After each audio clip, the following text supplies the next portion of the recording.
सूरत नाम का एक प्रसिद्ध शहर था। उस शहर से हाईवे जाता था। उस हाईवे के साइड में ही एक पप्पू का ढाबा था। वो ढाबा हाईवे के साइड में होने के कारण उस ढाबे पर बहुत से लोग आया करते थे। उस ढाबे का मालिक था रमेश। रमेश खुद के हाथों से पकवान बनाकर लोगों को खिलाया करता था। उसके हाथों में बहुत ही स्वाद था। उसी वजह से उसके ढाबे पर बहुत लोग आया करते थे। रमेश के ढाबे की स्पेशलिटी थी कि उसके ढाबे में नॉनवेज ही बना करता था। एक दिन 4 आदमी पप्पू के ढाबे पर आए। वो रमेश से, अरे रमेश भाई, जरा तुम्हारे हाथ की चिकन करी लेकर आना। मैं अभी लेकर आता हूँ। मुझे फिश करी लेकर आओ। मुझे एक चिकन कोरमा लेकर आओ। ठीक है, मैं अभी लेकर आता हूँ, बस 5 मिनट दीजिए। ऐसा कहकर रमेश प्लेट तैयार करने में लग जाता है और सभी प्लेट अच्छे से सर्व करके उन आदमियों को देता है। तभी पहला आदमी फिश करी खाकर देखता है और, अरे रमेश भाई, तुम्हारे हाथ का फिश और नॉनवेज का कोई भी पदार्थ खाओ, बहुत स्वादिष्ट होते हैं। हाँ हाँ, ये बात सच है, इसीलिए तो हम यही आते हैं। आपको मेरे हाथ का खाना पसंद आता है, ये मेरे लिए बहुत खुशी की बात है। ऐसा कहकर रमेश अपना काम करने चला जाता है। रमेश ढाबे में जो भी खाना बना था वो सब बेचा जाता था। उसके ढाबे की खासियत नॉनवेज खाना ही थी, इसीलिए जाने आने वाले लोग उसके ढाबे पर खाने के लिए रुका करते थे। एक दिन रमेश की बहन लता उसके गांव से वापस आ जाती है। उसके साथ उसका बेटा शुभम भी आया था। लता रमेश से मिलने पप्पू के ढाबे पर आती है। तभी लता रमेश से, रमेश भैया। रमेश ने उसकी ओर देखा तो रमेश, अरे लता, तुम यहाँ इतने दिनों बाद आई हो और घर पर नहीं आई। यहाँ ढाबे पर क्यों आई हो लता तुम? भैया, आपको तो पता है कि ये गुजर जाने के बाद मेरे घर के हालात कितने खराब हो गए। शुभम को पढ़ाने तक के लिए पैसे नहीं है मेरे पास और घर में खाने के लाले पड़ गए हैं। अगर आप मुझे काम पर रख ले तो मेरा घर ठीक तरह से चलेगा। लता, तुम मेरे घर पे रहो ना, तुम्हें किसने नहीं बोला है? नहीं भैया, मैं अब खुद कमाना चाहती हूँ, जिससे शुभम को कोई कुछ ना कहे और उसकी पढ़ाई भी अच्छी तरह से हो पाए। ठीक है, तुम्हारी ऐसी ही इच्छा है तो यही सही, मगर यहाँ इस ढाबे पर कोई काम नहीं है। मैं आपके ढाबे पर झाड़ू पोछा करूंगी, आपकी खाना बनाने में मदद करूंगी और बाकी के काम जो भी बच जाएंगे वो कर लूंगी। रमेश थोड़ा मन में सोचता है और लता से, ठीक है, तुम साफ सफाई और ढाबे का कुछ और काम भी कर लेना, इसकी वजह से मैं तुम्हें तनख्वाह भी दे पाऊंगा। ठीक है भैया। लता वहां से शुभम को लेकर चली जाती है। अगले दिन शुभम के साथ लता ढाबे पर सुबह ही आ जाती है। वो ढाबे की झाड़ू मारकर साफ सफाई करती है और थोड़ी टेबल की भी साफ सफाई कर लेती है। तभी वहाँ रमेश आ जाता है और लता को चपाती बनाने के लिए कहता है। लता तुरंत ही चपाती बनाने का आटा गूंथती है और अच्छी तरह से चपाती बनाती है। वो चपाती बना ही रही थी, तभी वहाँ रंगा राघव आ जाते हैं। वो रमेश से, अरे ओ रमेश भाई, मुझे तुम्हारे हाथ की स्पेशल चिकन बिरयानी देना जरा। अभी लाता हूँ। और कुछ चाहिए आपको? मुझे एक मटन कबाब देना। जी, अभी लाया। ऐसा कहकर रमेश ढाबे में जाकर उन्होंने दिए हुए डिश की ऑर्डर रेडी करता है और शुभम के हाथ में कुछ प्लेट भिजवाता है और बाकी के प्लेट्स खुद लेकर आता है। तभी रंगा बिरयानी खाकर रमेश से, रमेश भाई, बिरयानी तो बहुत अच्छी बनाई है, इसका स्वाद मुझे बहुत अच्छा लगता है। रमेश उसकी बात पर हंसता है और अपना काम करने चला जाता है। लता शुभम के साथ ढाबे का सब काम खत्म करके शाम के समय उसके भाई से, भैया, मैं सोच रही हूँ कि मैं यहीं रह लूँगी। इससे मुझे रोज़ का आना जाना नहीं करना पड़ेगा और यहाँ कोई खतरा भी नहीं है। ठीक है, जैसा तुम्हें ठीक लगे। ऐसा कहकर रमेश घर चला जाता है। अगले दिन लता सुबह उठकर अपना काम करके ढाबे का काम कर रही थी। तभी एक मनोज नाम का आदमी ढाबे पर आकर, रमेश कहाँ है? भैया अंदर है, मैं अभी उनको बुलाती हूँ। ऐसा कहकर लता रमेश को आवाज देती है। तभी रमेश बाहर आकर देखता है तो मनोज होता है। आओ ना मनोज, इतने सुबह सुबह कैसे आना हुआ? अरे रमेश भाई, मैं 2 दिन तक चिकन और मटन का सप्लाई नहीं कर पाऊंगा। शहर में किसी कारण कल से 2 दिन तक बंद है, इसलिए तुम मेरे भरोसे मत बैठना, यही बताने के लिए आया था मैं। मनोज, अब मैं 2 दिन तक लोगों को क्या दूंगा? मुझे तो मेरा ढाबा बंद ही रखना पड़ेगा। अरे रमेश भाई, तुम्हें पता हो इसलिए मैंने बताया, अब मैं चलता हूँ। ऐसा कहकर मनोज वहाँ से चला जाता है।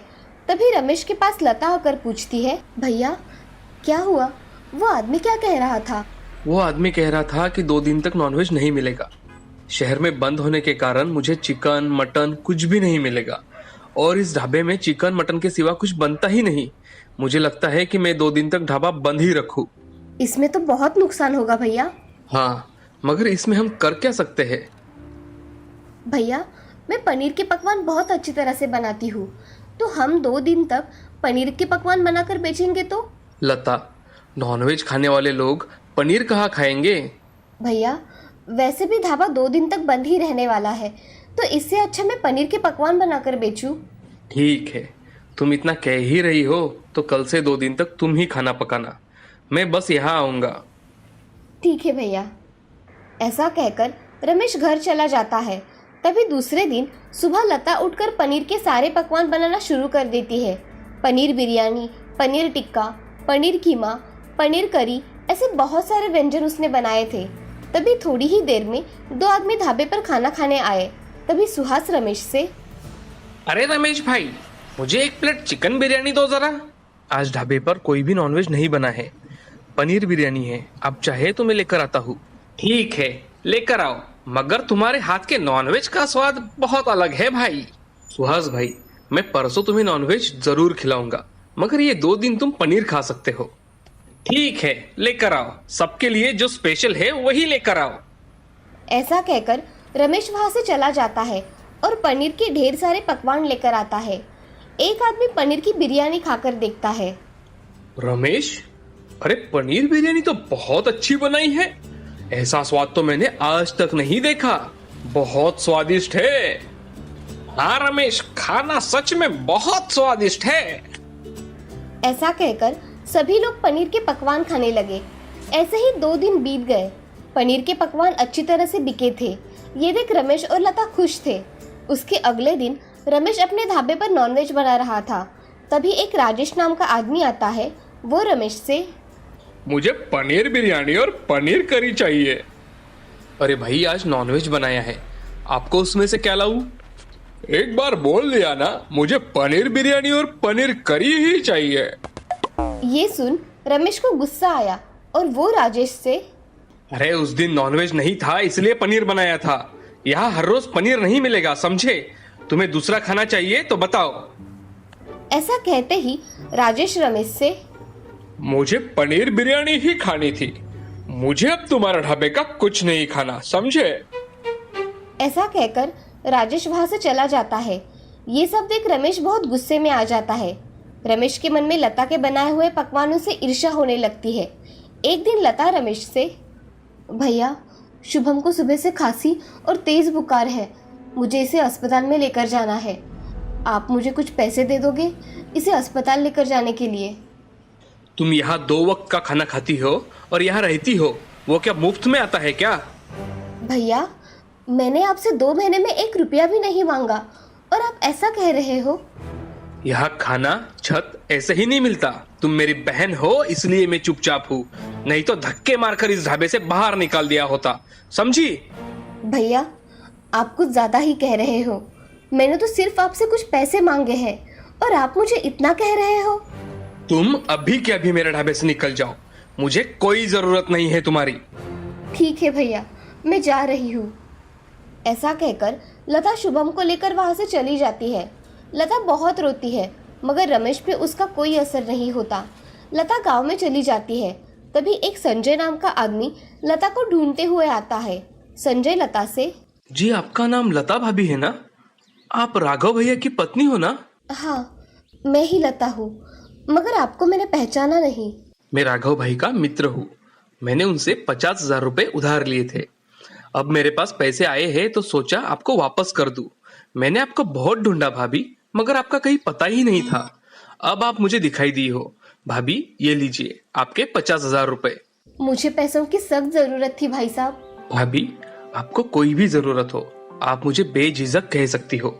जी भाई साहब। ऐसा कहकर संजय वहां से चला जाता है।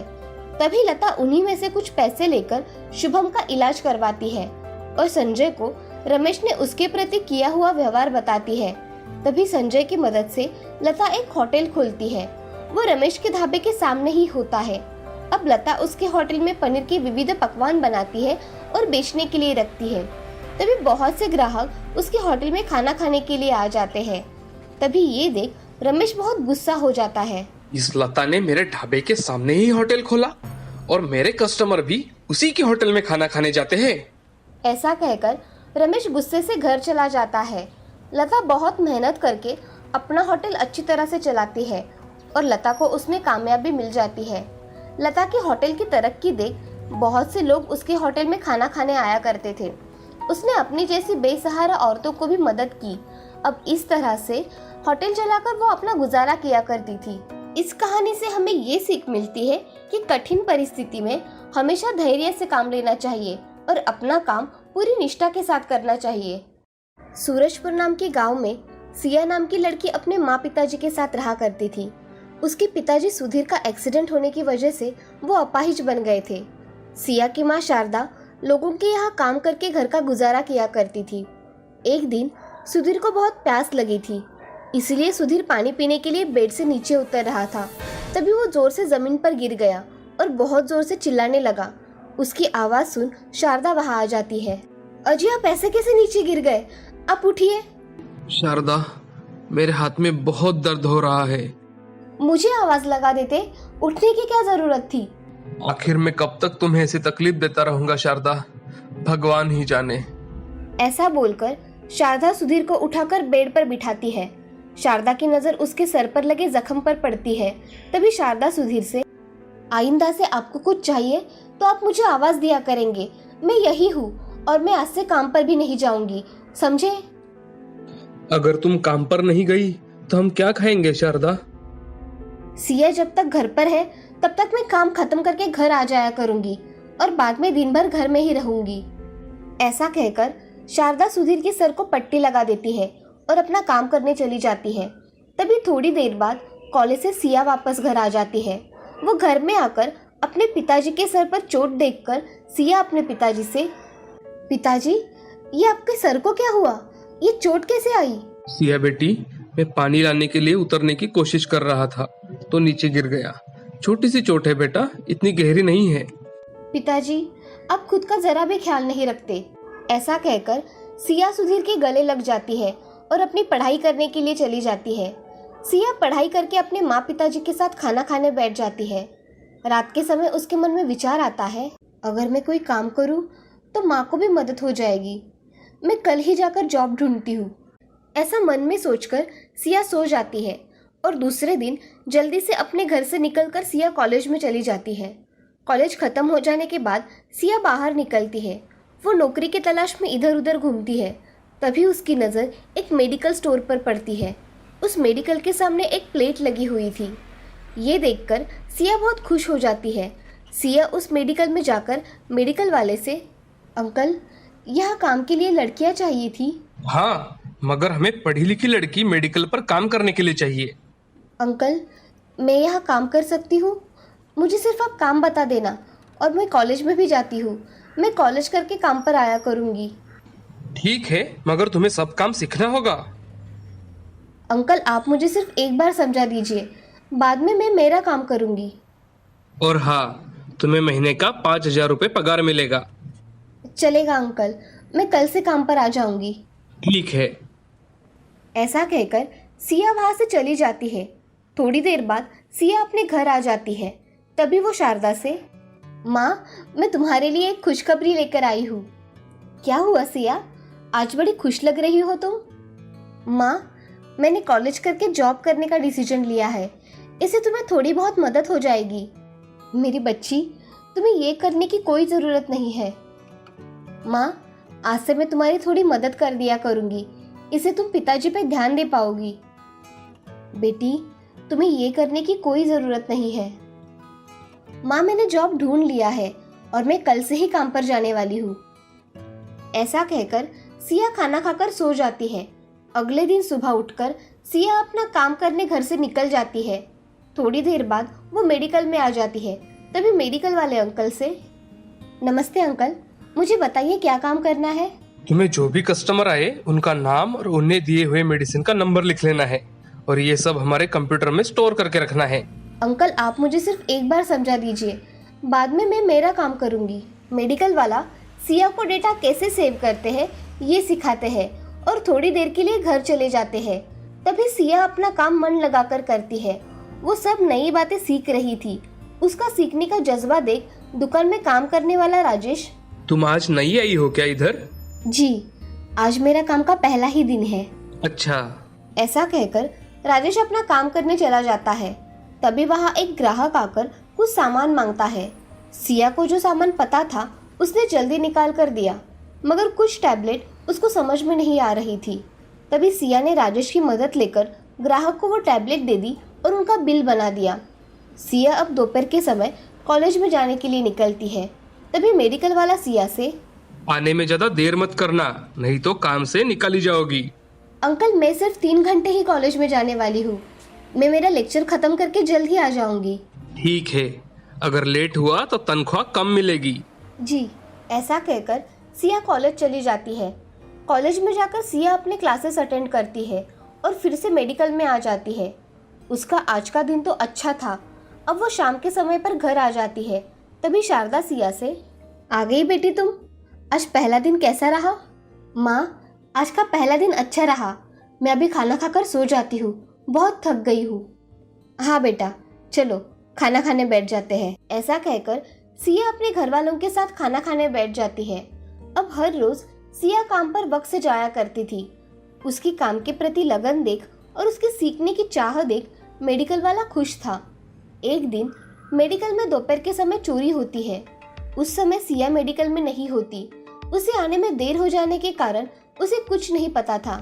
अब मेडिकल मालिक सिया से, मैंने तुमसे कहा था ना कि मैं वक्त का बहुत पाबंद हूँ। आज अगर तुम मेडिकल में होती तो मेरे मेडिकल में चोरी नहीं होती। इस समय मेरा मेडिकल कभी भी बंद नहीं रहता, मगर आज बंद था। यही चोरों ने देखकर चोरी की है। मगर अंकल मैंने कुछ नहीं किया, मेरी वजह से चोरी हुई है, ऐसा आपको लगता है? तुम आज 1 घंटा लेट आई हो और ऊपर से मुझसे जबान लड़ा रही हो। तुम जैसे गरीब लड़की पर विश्वास रखना ही मेरी गलती है। मगर राजेश भैया तो होंगे ना मेडिकल में? वो आज किसी काम से दोपहर से छुट्टी लेकर गया है और तुम होने के कारण मैंने इतना ध्यान नहीं दिया। ये सब सुन सिया के आंखों में आंसू आ गए। मुझे आने में देरी होने के कारण मेडिकल में चोरी हुई, मुझे माफ कर दीजिए। तुम कल से काम पर मत आना, मुझे ऐसे लोगों की कोई जरूरत नहीं है। ऐसा कहकर मेडिकल वाला सिया को वहां से चले जाने के लिए कहता है। तभी सिया बहुत रोने लगती है। उसे अब क्या किया जाए ये सोचता ही नहीं। ये देख सिया चलते चलते रास्ता भटक जाती है और एक मंदिर के सामने आकर खड़ी हो जाती है। ये देख सिया भगवान से, तुम्हें तो मेरी परिस्थिति पता है ना भगवान, मगर मेरी मदद कोई नहीं करता। इतनी मुश्किल से मुझे जॉब मिला था, अब मैं मेरे घर में क्या बताऊं? ऐसा कहकर सिया एक जगह बैठकर बहुत रोने लगती है। तभी उसके पास एक सोनिया नाम की लड़की आती है। उसे देख, हे तुम सिया हो ना? मैंने तुम्हें कॉलेज में देखा था। हाँ, मगर मैंने तुम्हें पहचाना नहीं। मैं तुम्हें पहचानती हूँ, मैंने तुम्हें बेस्ट स्टूडेंट का अवार्ड लेते देखा था। अच्छा, मगर तुम्हें क्या हुआ है? तुम रो क्यों रही हो? मेरी जॉब चली गई है, इसीलिए मन बहुत उदास है। अच्छा, तुम चिंता मत करो, तुम्हारी समस्या का कोई ना कोई समाधान निकल आएगा। ऐसा कहकर सोनिया वहां से चली जाती है। सिया वहां ही बैठी थी। तभी एक औरत सिया के पास आकर, बेटी ये लो ड्रेस तुम्हारे लिए, मैं मंदिर में हर दिन दान करती हूँ, ये लो। मैं इसे कैसे ले सकती हूँ? मेरी ओर से तोहफा समझकर रख लो। ठीक है। ऐसा कहकर सिया वो ड्रेस रख लेती है। अब सिया उदास मन से अपने घर चली जाती है। घर जाते ही सिया कमरे में जाकर ड्रेस निकाल कर देखती है तो वो ड्रेस उसे बहुत पसंद आता है। सिया वो ड्रेस पहनकर देखती है। उसके बदन पर वो ड्रेस बहुत ही सुंदर दिखता है। वही ड्रेस पहनकर सिया सो जाती है। उसकी माँ उसे देखने आती है तो सिया को सोता देख उसकी माँ, ये लड़की भी ना बिना खाना खाए सो गई, सुबह जल्दी उठ के उसे खाना दे दूंगी। ऐसा सोचकर उसकी माँ वहां से चली जाती है। अब सिया सुबह उठती है तो वो अपने ड्रेस को देखती है तो उसे वो ड्रेस सोने का दिखाई देता है। वो हाथ लगाकर देखती है तो वो सच में सोने का बन गया था। सिया मन ही मन में, अगर मुझे 1 महीने की तनख्वाह मिल जाती तो मैं घर में दे पाती, मगर मेरी नसीब में तो वो भी नहीं है। ऐसा कहकर सिया फिर से उदास हो गई। अब सिया देखती है कि उसके हाथ में कुछ पैसे आ जाते हैं। ये देख सिया चौंक जाती है। ये पैसे कहाँ से आए? तभी उसकी नजर उस ड्रेस पर पड़ती है। वो ड्रेस बहुत चमक रहा था। तभी वो अपने हाथ में देखती है तो हाथ में पैसे दिखाई देते हैं।